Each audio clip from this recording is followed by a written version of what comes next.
Hello दोस्तों, आज हम शुरू करेंगे episode 2 of Sakamoto days. Episode 1 की लिंक डिस्क्रिप्शन में दी गई है, तो आप वहां जाकर उसे देख सकते हैं। तो कहानी में हमने अब तक देखा कि शिन जो कि साकामोटो को मारने आया था, वो भी अब उसी की दुकान पे काम करना शुरू कर देता है। वो साकामोटो की तारीफ करते हुए बोलता है कि वो रिटायर होने के बाद भी कितना स्ट्रॉन्ग है और उसने कितनी आसानी से उन सारे गैंगस्टर को मार दिया था।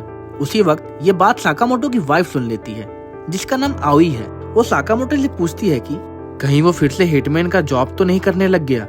इसी पे साकामोटो डरते हुए मना कर देता है, जिस पे शिन कहता है कि आपने तो सबको मार दिया था। पर साकामोटो कहता है कि उसने किसी को नहीं मारा, उसने बस उसे बुरी तरह घायल कर दिया था। आओई अब गुस्से में साकामोटो को धमकी देती है कि अगर उसने फिर से किसी को मारा या फैमिली रूल तोड़ा तो वो उसे डिवोर्स दे देगी। ये सुन के साकामोटो और भी ज्यादा डर जाता है। आओई के जाने के बाद शिन पूछता है कि ये फैमिली रूल क्या है। तभी साकामोटो उसे पेंसिल से मारने का सोचता है, जिससे शिन डर जाता है और साकामोटो उसे अपना मुंह बंद रखने के लिए कहता है। फिर शिन और साकामोटो दोनों मार्केट जाते हैं, क्योंकि उन्हें अपनी दुकान के लिए कुछ सामान लेने थे।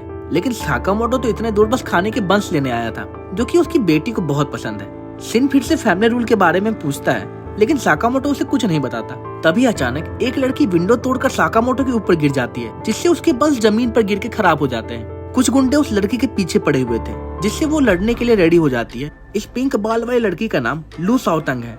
वो गुंडे अब उस पिंक बाल वाली लड़की पर अटैक करते हैं, लेकिन वो अकेले ही उन सबको मार पीट देती है। और शिन उसे देख के कहता है कि ये तो ताइची मार्शल आर्ट यूज कर रही है। तभी एक टकला आदमी उसे पीछे से पकड़ लेता है और बाकी गुंडे उसे चाकू से मारने वाले होते हैं। पर तभी साकामोटो अपने चमचे से उसके चाकू को पकड़कर तोड़ देता है और सिर्फ एक मुक्के में ही उसे हरा देता है। शिन भी व्हाइट जैकेट वाले उस टकले आदमी के सर पर मारकर उसे बेहोश कर देता है। पर तभी वहाँ और भी ज्यादा गुंडे आ जाते हैं और फिर शिन, लू और साकामोटो वहाँ से भाग जाते हैं। दूसरी तरफ वो गुंडे अपने बॉस को जाके बताते हैं कि वो लड़की उनके हाथ से भाग गई और 2 आदमी उसकी मदद कर रहे थे, शायद उसके गैंग मेंबर हो सकते हैं। बॉस कहता है कि हमने उस लड़की को ढूंढने के चक्कर में उसके पूरे क्लैन को मार दिया और तुम कह रहे हो कि तुम्हारे हाथ से वो भाग गई।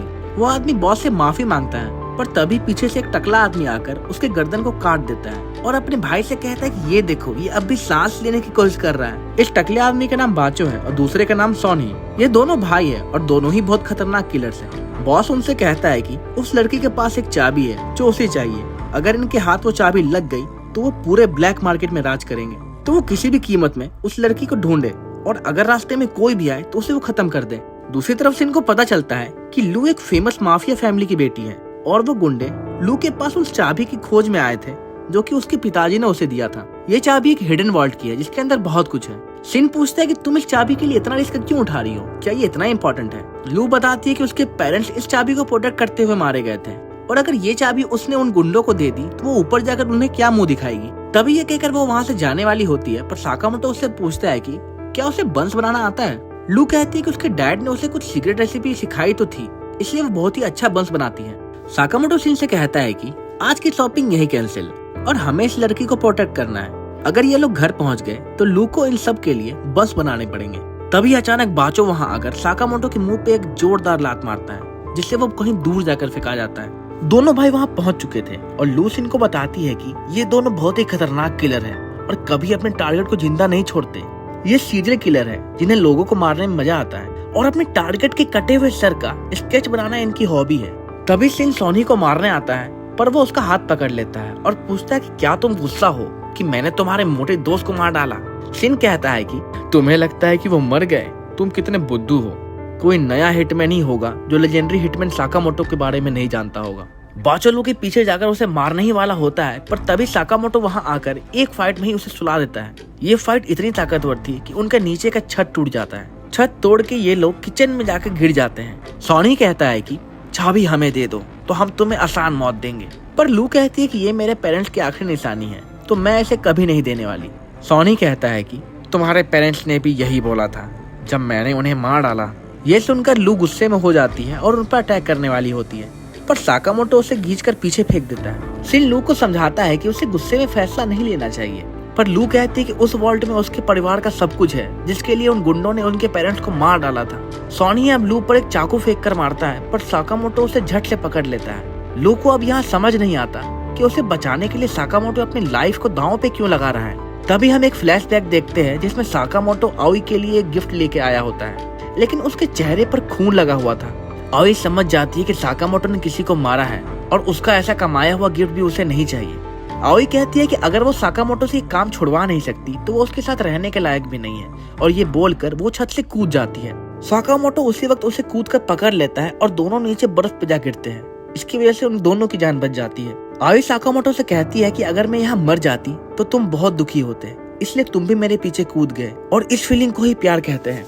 जिस तरह वो उसे प्यार करता है वैसा ही हर किसी के लाइफ में कोई ऐसा होता है जो उसे इसी तरह प्यार करता है। आई साकामोटो से प्रॉमिस लेती है कि अब से वो किसी को नहीं मारेगा और यही आज से उनका रूल होगा, और अब तक उसने जितने भी गलत काम किए हैं उनकी भरपाई करने के लिए अपनी पूरी जिंदगी लोगों की जान बचाने में लगाएगा। शिन भी साकामोटो के दिमाग में ये फ्लैशबैक देख लेता है और वो फैमिली रूल के बारे में समझ जाता है। दोनों भाई अब साकामोटो पे हमला करते हैं और साकामोटो उनसे किचन के बर्तनों से ही लड़ाई करना शुरू कर देता है, पर ये दोनों साकामोटो का कुछ भी नहीं बिगाड़ पाते। वो दोनों अपने कॉम्बो अटैक से एक साथ हमले करते हैं, पर साकामोटो उन सभी अटैक को डॉज कर देता है। उसकी बस थोड़ी गर्दन की नस घिस जाती है, जिस पर शिन थोड़ा सा बैंडेज लगा देता है। अब दोनों अपने स्पेशल टेक्निक को यूज करने वाले होते, पर साकामोटो बाचो के सर पर एक बर्तन मारता है और सोनी के हथियार को एक बार में ही तोड़ देता है। सोनी अब लू की तरफ अटैक करने जाता है, पर शिन उसका दिमाग पढ़कर उसे पीछे से खींच लेता है और साकामोटो उसके सर पर एक फ्रिज दे मारता है, जिससे दोनों वहाँ बेहोश हो जाते हैं। फिर शिन उन दोनों को रस्सी से बांध देता है और लू पूछती है कि तुम दोनों कौन हो,